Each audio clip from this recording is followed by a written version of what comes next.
सब्ब नबिय्यन फक़्तुलू मन सब्ब नबिय्यन फक़्तुलू। सुने रसूलुल्लाह ने क्या फरमाया? फरमाया मन सब्ब नबिय्यन फक़्तुलू।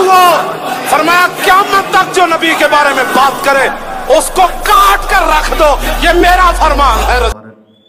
अल्हम्दुलिल्लाह अल्हम्दुलिल्लाह अल्हम्दुलिल्लाह। मेरे मोहतरम मामा हाफिज़ साहब रज़वी भाई साहब तशरीफ़ ले आए हैं। अल्लाह पाक के फज़ल व करम से मुफ्ती पाकिस्तान मुफ्ती मुनीबुर रहमान साहब ने जो मेहनत फरमाई, इखलास के साथ जो कदम उठाया, माशाल्लाह उसका आज ये माशाल्लाह साद भाई वाला मामला भी अल्लाह के फजल से हल हो गया। तो ये साबित हो गया कि लब्बैक वाले अल्हम्दुलिल्लाह हर वादे पे अमल करते भी हैं, हर वादा पूरा करते भी हैं। और देख लें इस दौरान लब्बैक वालों ने कोई एक रत्ती बराबर भी इनकी कोई मामला सामने नहीं आए।